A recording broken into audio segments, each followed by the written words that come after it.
BBC আন্তর্জাতিক সংবাদে আপনাদের সবাইকে স্বাগতম। এই মুহূর্তে আমাদের হাতে এসে পৌঁছানো ইরান, যুক্তরাষ্ট্র এবং ইসরায়েলের সকল ধরনের যুদ্ধের নতুন আপডেট আপনাদেরকে জানিয়ে দিব। শুরুতেই থাকবে সংবাদ শিরোনাম, এরপর বিস্তারিত। যুদ্ধ শেষ করতে প্রস্তুত ইরান, বললেন পেজিশকিয়ান। লেবাননে ইসরায়েলি হামলায় হিজবুল্লাহর জ্যেষ্ঠ কমান্ডার নিহত।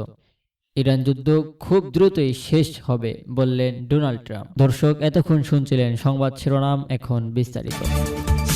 শুরুতেই জানিয়ে দেব, যুদ্ধ শেষ করতে প্রস্তুত ইরান, বললেন পেজিশকিয়ান। যুক্তরাষ্ট্র ও ইরানের সঙ্গে চলমান যুদ্ধবন্ধে কূটনৈতিক পথে হাঁটতে ইরান প্রস্তুত বলে জানিয়েছেন দেশটির প্রেসিডেন্ট মাসুদ পেজিশকিয়ান। তবে এক্ষেত্রে ইরানের জনগণের অধিকার রক্ষার বিষয়ে কোনো আপোষ করা হবে না বলে তিনি হুঁশিয়ারি দিয়েছেন। ফরাসি প্রেসিডেন্ট ইমামুল মার্কোর সঙ্গে এক ফোনালাপে পেজিশকিয়ান এসব কথা বলেন। সিনহুয়া নিউজ এজেন্সির প্রতিবেদনে বলা হয়েছে, ইরানের প্রেসিডেন্টের কার্যালয় থেকে প্রকাশিত এক বিবৃতিতে তথ্য জানানো হয়। ফোনালাপে পেজিশকিয়ান যুক্তরাষ্ট্রের প্রতি গভীর আত্মবিশ্বাস প্রকাশ করেন। তিনি অভিযোগ করেন, দ্বিপাক্ষিক আলোচনা চলাকালেই ইরানকে লক্ষ্য করে দুবার হামলা চালিয়েছে।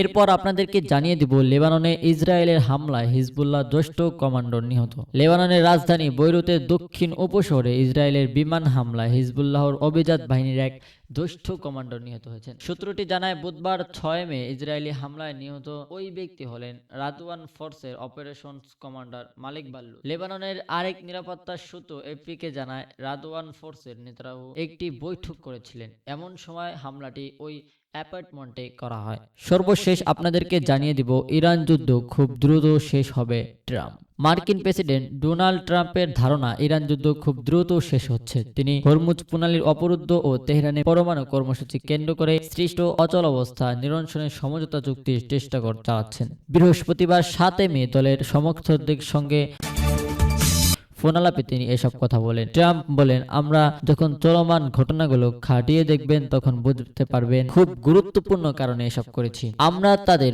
পারমাণু অস্ত্র বানানোর অনুমতি দিতে পারি না। ট্রাম্প আরো বলেন, আমি মনে করি বেশিরভাগ মানুষ বিষয়টি বুঝতে পেরেছে। তারা বুঝতে পেরেছে আমরা যা করছি তা সঠিক। খুব দ্রুতই এর সমাধান হবে। বুধবার ট্রাম্প বলেন, তেহরান যদি এই প্রস্তাব গ্রহণে অস্বীকৃতি জানায় তবে আবারও দেশটিতে ভয়াবহ বোমা হামলা চালানো হবে।